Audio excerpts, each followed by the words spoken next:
नहीं तो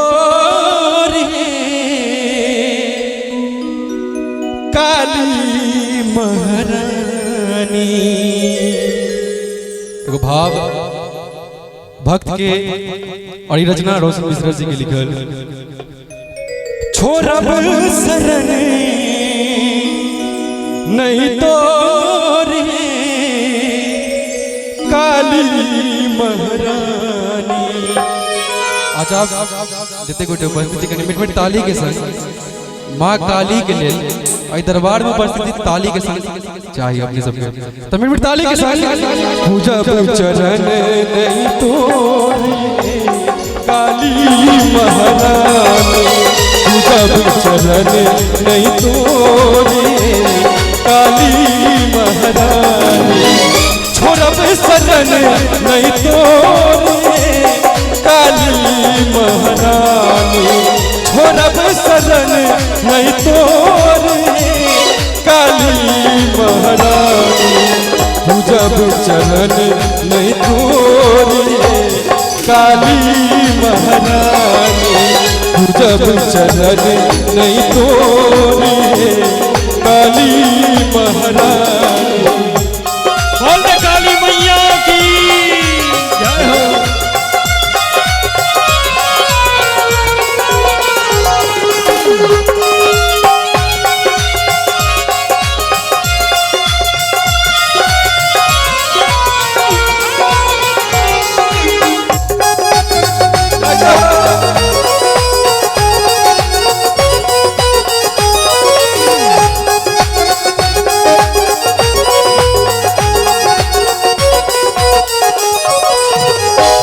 मोर मंदिर शीश झुकावी।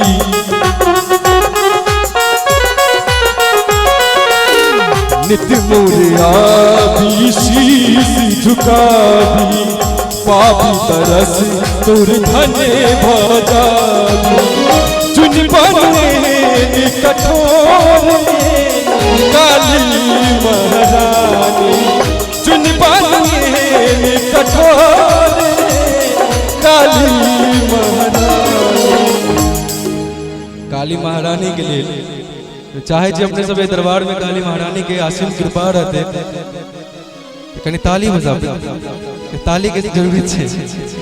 जितने गोटे उपस्थित कहीं माँ काली के लिए जगह लगा दे जोर से माँ काली की आ ताली बजावे। पूजा चरण नहीं तो काली महारानी। पूजा चरण नहीं तो काली महारानी।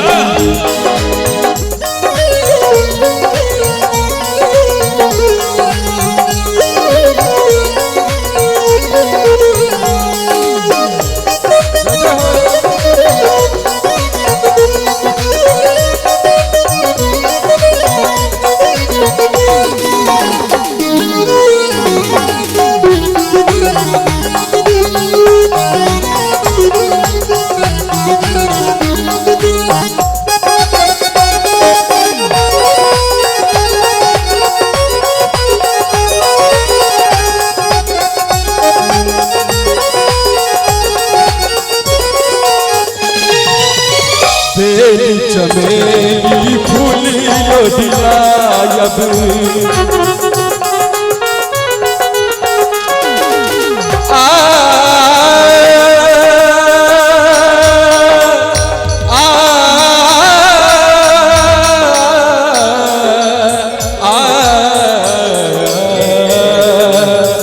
बेली चमेली फूलियो दिलायब।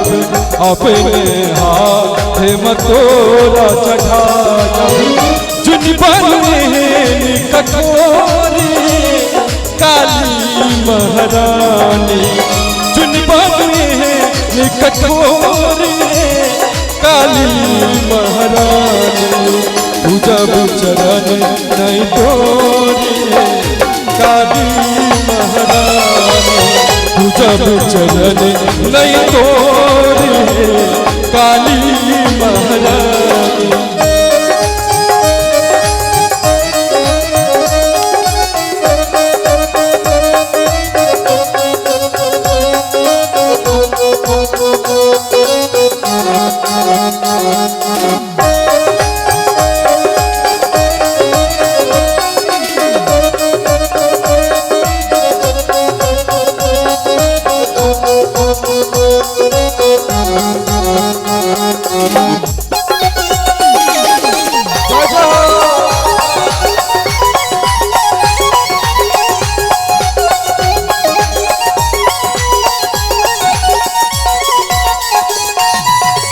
शेखर गीत गाबी सुनाबी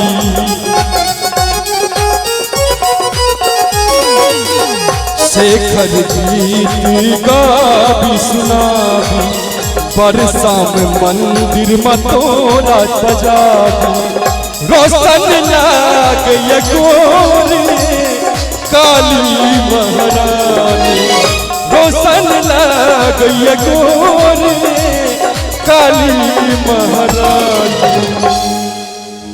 सुंदर से भाव है गीत, ये हमर भाव और यहाँ सबके भाव। शेखर गीत गाबी सुनाबी बरसा में मंदिर में तोरा बजाबी रोशन लाग ये गोरी काली महारानी। और चाहब ताली चाहिए जितने कोई उपस्थित जी करनी ताली के संग पूजा चरण काली महारानी पूजा चरण नहीं तोरे काली महारानी पूजा चरण नहीं तोरे काली महारानी पूजा चरण नहीं तोरे काली महारानी काली महारानी काली महारानी। वाह।